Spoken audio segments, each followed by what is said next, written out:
এইটা হচ্ছে আমার জাগৃতি সাংস্কৃতিক যুব সংগঠন পিপিলি আমার সরকার তরফରୁ ଆମର କିଛି ନାହିଁ ଯେ ନିଜସ୍ୱ ସହାୟତାରେ ଆମେ ସେମାନେ ଧନ୍ୟବାଦ ଧନ୍ୟବାଦ ଆପଣଙ୍କର ଆମେ ଭାଇମାନେ ସବୁ କହିଲେ ଆପଣଙ୍କର ଯୋଉ ବନ୍ୟାରେ ଇଏ ହେଇଯାଇଛି ଘର ଦ୍ୱାରା ହେଇଯାଇଛି ସେଥିପାଇଁ ଆମେ ବି ଚାହିଁଲୁ କିଛି ଆପଣଙ୍କୁ ସାହାଯ୍ୟ କରାଯାଉ ସେଥିପାଇଁ ଆମେ କ'ଣ କରୁଛୁ ନା ଆମେ ଯୋଉ ପରିବାର ହିସାବରେ କିଛି 20 ଲକ୍ଷ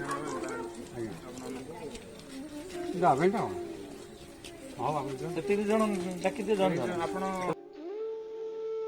ବନ୍ୟା ବିଭୀଷିକାର କରାଳ ରୂପ ସାରା ଓଡ଼ିଶାରେ କାୟ ବିସ୍ତାର କରିଥିବା ବେଳେ ଦୟାନଦୀ ଉପକଣ୍ଠରେ ଅବସ୍ଥିତ ଜମ୍ବିଲା ଗ୍ରାମ ଓ ବଡ଼କଣ୍ଟିର ହରିଜନ ସାହି ମଧ୍ୟ ଏଥିରୁ ବାଦ୍ ପଡ଼ିନାହାନ୍ତି।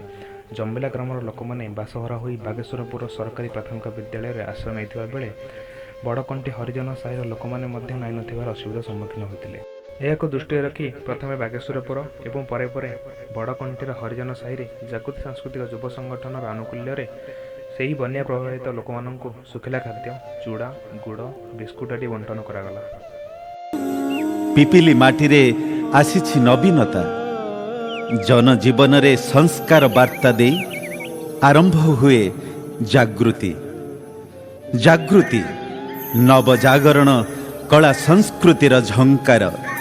ଜାଗୃତି ଜାଗୃତି ଜାଗୃତି।